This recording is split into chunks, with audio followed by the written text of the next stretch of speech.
Students, आज के इस वीडियो में मैं आपको क्लास 8th एनसीईआरटी मैथ्स को स्टार्ट करवाऊंगा। इसमें जो हमारा फर्स्ट चैप्टर है वो है रैशनल नंबर्स।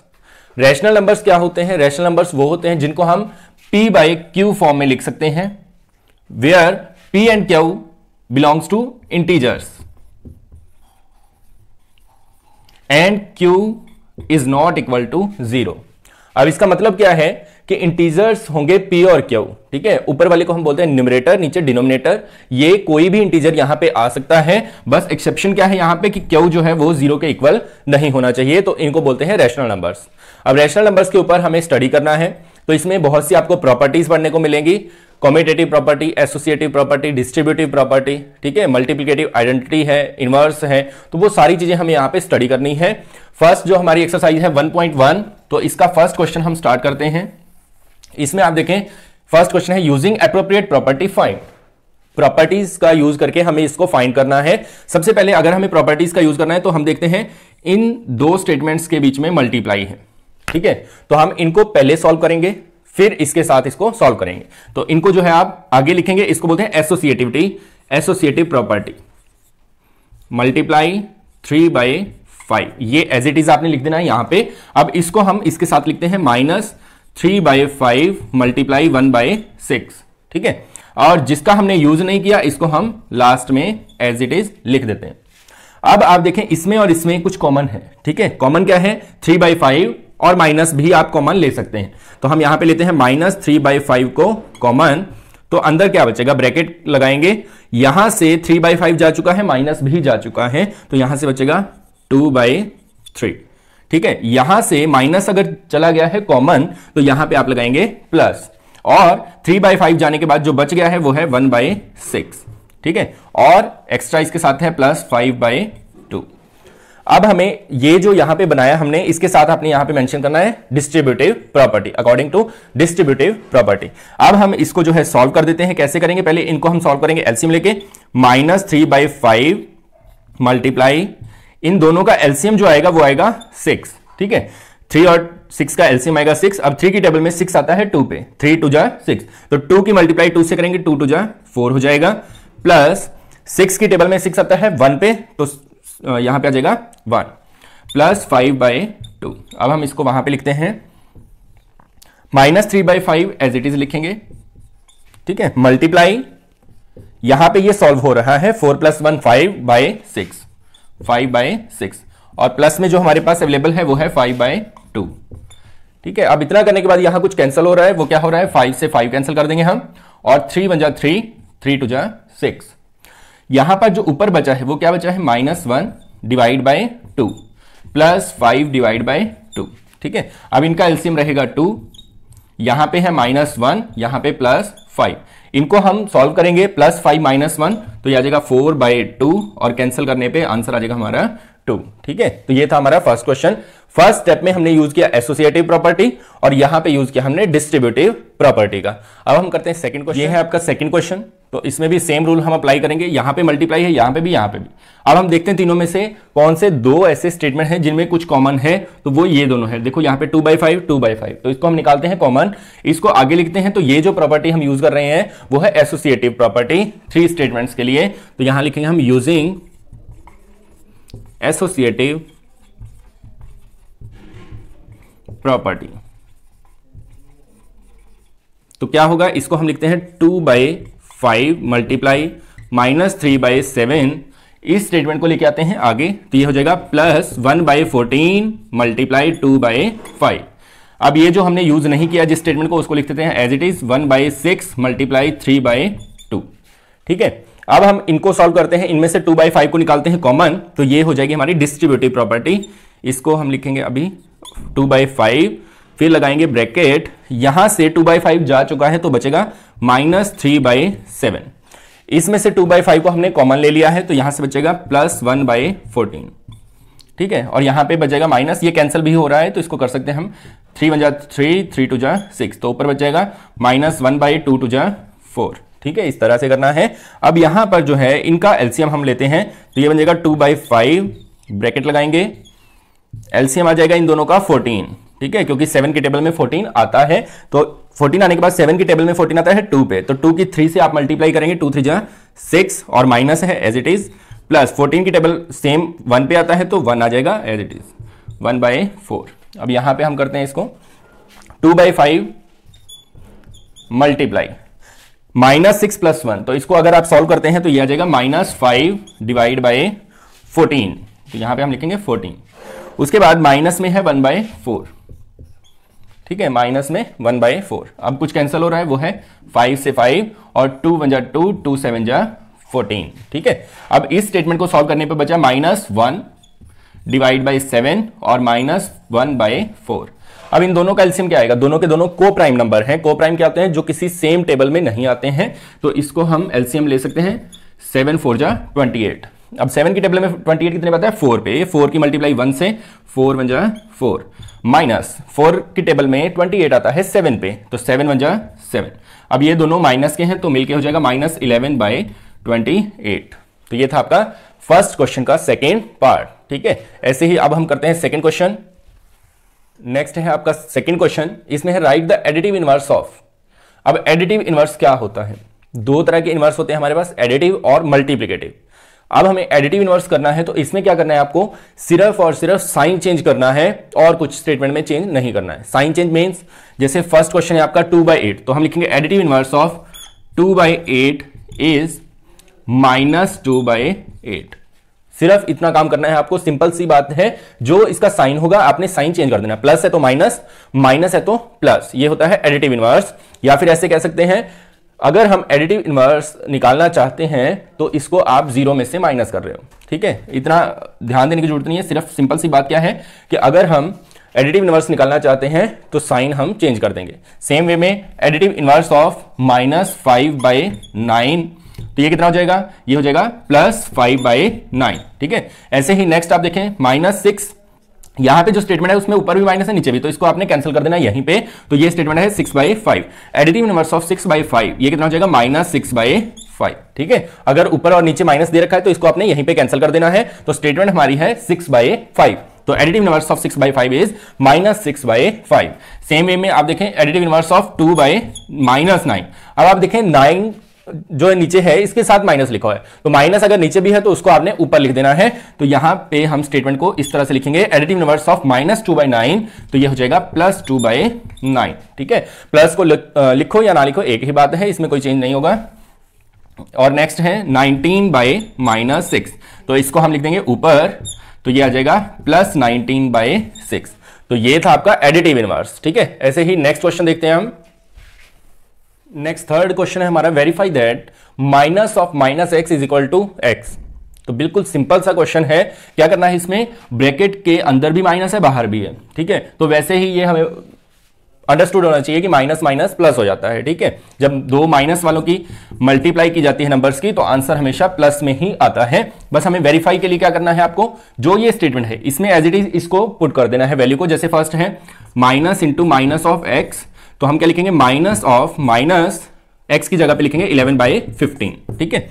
इतना लिखने के बाद आप देखो ब्रैकेट के अंदर और बाहर सेम है, तो ये हो जाएगा +11/15 और इज इक्वल टू एक्स था, तो ये सेम आपको ऐसे का ऐसे रखना है और लास्ट में लिख देना है LHS is equal to RHS, ठीक है। सिंपल ये था, इसमें कुछ नहीं करना था, एक्स की जगह पे ये वैल्यू रखनी है, माइनस और माइनस इंटू हो गए मल्टीप्लाई होके प्लस हो जाएगा, ठीक है। सेम वे में सेकंड क्वेश्चन को करते हैं हम, minus of minus x is equal to x.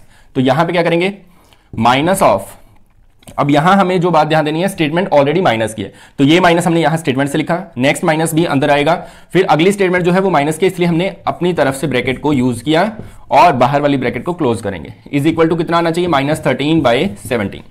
अब बाहर वाली ब्रैकेट को पहले हम खोलते हैं, या फिर ऐसे बोल सकते हैं अंदर वाली ब्रैकेट, माइनस ऐसे ही रखेंगे सेम, अंदर देखो माइनस और माइनस दोनों माइनस माइनस हो जाएंगे प्लस, तो ये हो जाएगा +13/17 इज इक्वल टू -13/17, ठीक है। अब माइनस और प्लस अगर ब्रैकेट के अंदर और बाहर अलग अलग हो तो साइन जो है वो माइनस का ही आता है आंसर में, या फिर आप ऐसे याद रख सकते हैं, मल्टीप्लाई अगर हम प्लस वाले की और माइनस वाले की दोनों अलग अलग की करते हैं तो हमेशा आंसर माइनस में ही आता है। इसलिए इसका जो आंसर बनेगा वो कितना बनेगा, -13/17 इज इक्वल टू -13/17। तो LHS is equal to RHS। ये था हमारा थर्ड क्वेश्चन। नेक्स्ट करते हैं। नेक्स्ट क्वेश्चन है fourth, find the multiplicative inverse of the following. ये जो नीचे स्टेटमेंट लिखी हुई है इनका हमें मल्टीप्लिकेटिव इनवर्स निकालना है। अभी मैंने आपको एडिटिव इनवर्स बताया था, मल्टीप्लिकेटिव इनवर्स और रेसिप्रोकल ये दोनों सेम वर्ड हैं, रेसिप्रोकल और मल्टीप्लिकेटिव इनवर्स। अब हमें करना क्या होता है, हमें स्टेटमेंट को चेंज कर देना, न्यूमरेटर डिनोमिनेटर बना देंगे और डिनोमिनेटर को न्यूमरेटर। मतलब अगर हमारा नंबर है a बाई बी तो हम उसको कन्वर्ट कर देंगे किसमें, b बाई ए में। ठीक है, ये होगा आपका मल्टीप्लिकेटिव इनवर्स। तो यही स्टेटमेंट में सेम हम काम करेंगे। सबसे पहले हम करते हैं -13 है तो इसका मल्टीप्लिकेटिव इनवर्स mi क्या बन जाएगा, 13 है -13 है, नीचे कुछ नहीं है तो 1 लगा देंगे, तो इसको हम कर देंगे 1/13। ठीक है, सेम वे में अगर हम देखें इस स्टेटमेंट को तो इसका मल्टीप्लिकेटिव इनवर्स क्या बनेगा, 19/13। साइन को कुछ नहीं चेंज करना है आपने, साइन जैसे है वैसे का वैसे ही रख देना है। नेक्स्ट आप देखें 1/5 है तो 1/5 का मल्टीप्लिकेटिव इनवर्स बन जाएगा 5/1। 1 को नीचे लिखने की जरूरत नहीं होती है तो इसका आंसर आ जाएगा 5। नेक्स्ट वाले में अगर हम देखें तो यहां पे इसको सॉल्व करना पड़ेगा हमें, तो सॉल्व करने के लिए तभी हम इसका मल्टीप्लिकेटिव इनवर्स बता सकते हैं। कुछ भी कैंसिल यहां पे नहीं हो रहा है तो इस स्टेटमेंट को हम रिकंस्ट्रक्ट करेंगे, माइनस की माइनस से मल्टीप्लाई तो यह हो जाएगा प्लस 5 3 जा 15 डिवाइड बाई 8 7 जा 56। ठीक है, और प्लस को लिखने की जरूरत नहीं होती है। अब इसका हम मल्टीप्लिकेटिव इनवर्स लिखेंगे तो यह आ जाएगा 56/15। ठीक है, ऐसे ही नेक्स्ट हमारे पास जो पार्ट है इसका फिफ्थ पार्ट है हमारे पास और सिक्स्थ। फिफ्थ पार्ट में है -1 मल्टीप्लाई 2/5। ठीक है, यही है स्टेटमेंट, यहां पे माइनस भी है और लास्ट पार्ट है हमारे पास -1। ठीक है, अब यहां पे क्या करेंगे हम, पहले हम इसको सॉल्व करेंगे। -1 की -2 से मल्टीप्लाई किया जाएगा प्लस 2/5। अब हम निकालेंगे मल्टीप्लिकेटिव इनवर्स ऑफ 2/5 इज 5/2। ठीक है, इस तरह से करना है। सेम यहां पे इसका मल्टीप्लिकेटिव इनवर्स सेम रहेगा क्योंकि 1 के नीचे कुछ नहीं है तो 1 लगाएंगे और मल्टीप्लिकेटिव इनवर्स भी क्या आ जाएगा, -1/1। इसको ऊपर या नीचे करो सेम ही रहेगा क्योंकि 1 है दोनों प्लेसेस पे, तो आंसर इसका रहेगा -1। ठीक है, नेक्स्ट क्वेश्चन करते हैं। अब नेक्स्ट क्वेश्चन है आपका fifth, name the property under multiplication used in each of the following. नीचे जो हमारी 3 स्टेटमेंट है इनमें किस प्रॉपर्टी का हमने यूज किया है वो हमें बताना है। सबसे पहले जो है देखो आप यहां पे 1 से मल्टीप्लाई हो रहा है और आंसर सेम आ रहा है, तो इसको 1 को हम बोलते हैं मल्टीप्लिकेटिव आइडेंटिटी, क्योंकि किसी भी नंबर को अगर आप 1 से मल्टीप्लाई करते हो तो वो जो है आंसर हमें सेम देता है, इसलिए इसको बोला जाता है मल्टीप्लिकेटिव आइडेंटिटी। तो हम इसका आंसर देंगे, कौन सी प्रॉपर्टी यूज हुई इसमें, मल्टीप्लिकेटिव आइडेंटिटी। ठीक है, ये आपको इसके आंसर में लिख देना है। फिर नेक्स्ट है हमारे पास ये स्टेटमेंट, इसमें है कॉम्यूटेटिव प्रॉपर्टी फॉर मल्टीप्लिकेशन। क्यों है कॉम्यूटेटिव प्रॉपर्टी, देखो इसको अगर हम ए लेते हैं इसको बी तो यहां बी और ए आ गया क्योंकि स्टेटमेंट में ऑर्डर को चेंज किया है सिर्फ, तो बाकी देखो ये ए है सेम यहां पे है, सेम ये स्टेटमेंट सेम यहां पे, ऑर्डर को अगर हम चेंज करते हैं तो उसको बोला जाता है कॉम्यूटेटिव प्रॉपर्टी। Commutative property. ठीक है, ये हो गया सेकंड। थर्ड में अगर आप देखें एक नंबर को दूसरे नंबर से मल्टीप्लाई करने पे 1 आए तो इस नंबर को बोला जाता है मल्टीप्लिकेटिव इनवर्स। ठीक है, अगर किसी नंबर को दूसरे नंबर से मल्टीप्लाई करने पर 1 आता है तो ये नंबर इसका मल्टीप्लिकेटिव इनवर्स होता है, तो इसमें हम आंसर देंगे मल्टीप्लिकेटिव इनवर्स। ठीक है, तो ये था आपका फिफ्थ क्वेश्चन, इसमें हमें प्रॉपर्टीज का नाम बताना था। Multiply 6/13 by the reciprocal of -7/16। तो पहले तो हमें इसका रेसिप्रोकल करना है, जो आएगा उसको 6/13 से मल्टीप्लाई कर देना है। तो इसका रेसिप्रोकल करते हैं हम। फर्स्ट लिखते हैं reciprocal of -7/16 is equal to -16/7। ठीक है, सिर्फ हमें इसको ऑर्डर को चेंज कर देना है। ठीक है, इसके बाद आप क्या करेंगे, इसके बाद इसकी मल्टीप्लाई करनी है हमें इसके साथ, तो हम यहां पे लिखते हैं मल्टीप्लीकेशन 6/13 मल्टीप्लाई -16/7। अब कुछ कैंसिल तो हो नहीं रहा है यहां पे, तो सीधा हम इसकी मल्टीप्लाई कर देते हैं, तो यह आ जाएगा 96 डिवाइड बाय 91। ठीक है, तो ये आपका आंसर है। नेक्स्ट क्वेश्चन देखते हैं सेवेंथ में हमसे पूछा गया है tell what property allows you to compute. कौन सी प्रॉपर्टी आप लगाएंगे, किसमें स्टेटमेंट है हमारी 1/3 मल्टीप्लाई ब्रैकेट 6 मल्टीप्लाई 4/3। ठीक है, is equal to 1/3 multiply 6 multiply 4/3। तो इसमें किस प्रॉपर्टी का यूज हम करके इसको सॉल्व कर सकते हैं, तो वो हमें बताना है। तो सिंपल है, इसको बोलते हैं हम एसोसिएटिव प्रॉपर्टी, जिसमें 3 नंबर्स का यूज करते हैं हम, ब्रैकेट को आगे पीछे किया जाता है। तो इसका आंसर आएगा एसोसिएटिव प्रॉपर्टी। ठीक है, तो ये था आपका 7th क्वेश्चन। 8th क्वेश्चन देखते हैं। 8th क्वेश्चन में हमसे पूछा गया is 8 by 9 the multiplicative inverse, इसको शॉर्ट में लिख देते हैं, the multiplicative inverse of -1 into 1/8। ठीक है, ये क्वेश्चन हमसे पूछा गया is 8 by 9 the multiplicative inverse of -1 1/8। तो इसको हम अगर सॉल्व करके देखें तो ये बनेगा -8 में 8 + 1 9/8।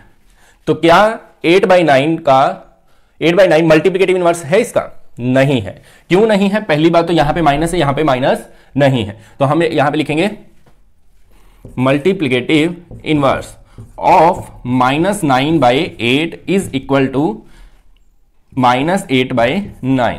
ठीक है, मल्टीप्लिकेटिव इनवर्स इसका जो है वो होता है -8/9, जो कि इसके इक्वल नहीं है। तो यहां पे हम लिख देंगे इज नॉट इक्वल टू 8/9। ठीक है, तो इसका आंसर आ जाएगा नो। ठीक है, फिर नेक्स्ट देखते हैं हम। नेक्स्ट है हमारा 9th क्वेश्चन। 9th क्वेश्चन में हमसे पूछा गया इज 0.3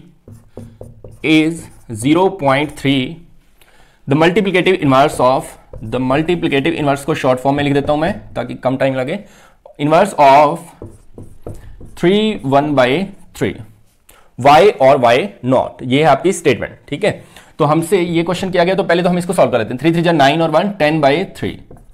ठीक है, और 0.3 को अगर हम लिखें तो इसको हम लिख सकते हैं 3/10। तो मल्टीप्लिकेटिव इनवर्स हमें इसका चाहिए, तो हम यहां लिखेंगे multiplicative inverse of 10/3 is equal to कितना होगा मल्टीप्लिकेटिव इनवर्स? न्यूमरेटर को डिनोमिनेटर बना दो, डिनोमिनेटर को न्यूमरेटर, तो यहां आ जाएगा 3/10।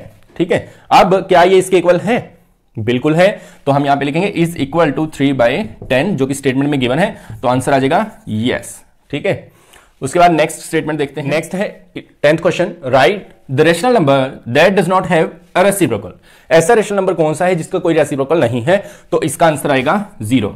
ठीक है, क्योंकि 0 को हम लिख सकते हैं 0/1 और रेसिप्रोकल करते हैं तो 1/0, जो कि अनडिफाइंड होता है, इसलिए इसका रेशनल, इस 0 रेशनल नंबर का कोई भी रेसिप्रोकल नहीं है। तो फर्स्ट वाले का आंसर आप लिखोगे 0। नेक्स्ट है the rational number that are equal to their reciprocal, जो अपने रेसिप्रोकल के इक्वल हो, तो वो है हमारा नंबर 1, क्योंकि 1 का अगर हम रेसिप्रोकल करेंगे तो भी 1 ही रहेगा, और सेकंड नंबर होता है -1। तो 2 नंबर हमारे पास ऐसे हैं जिनका रेसिप्रोकल सेम इसी नंबर के बराबर होता है, 1 and -1। नेक्स्ट है the rational number that is equal to its negative. ऐसा रेशनल नंबर जिसका माइनस के साथ मल्टीप्लाई करो तब भी सेम आए, तो वो है 0। 0 को माइनस से मल्टीप्लाई करोगे तब भी कितना आएगा? 0। तो फर्स्ट का आंसर 0, सेकंड का 1 and -1 और लास्ट वाले का 0। उसके बाद हमारा 11th का फर्स्ट पार्ट है 0 है डैश रेसिप्रोकल।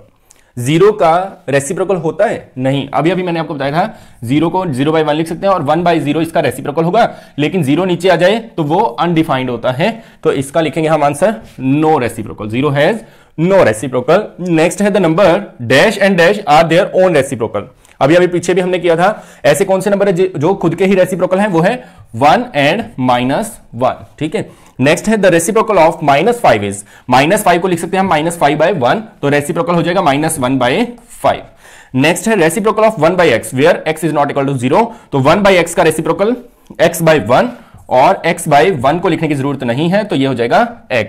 नेक्स्ट है the product of 2 rational number is always, rational number की प्रोडक्ट भी क्या होती है? रैशनल नंबर ही होती है, तो डैश में भी आपने सेम भर देना है, रैशनल नंबर। नेक्स्ट है the reciprocal of positive rational number is always positive. ठीक है, तो डियर स्टूडेंट्स, ये थी आपकी एक्सरसाइज 1.1।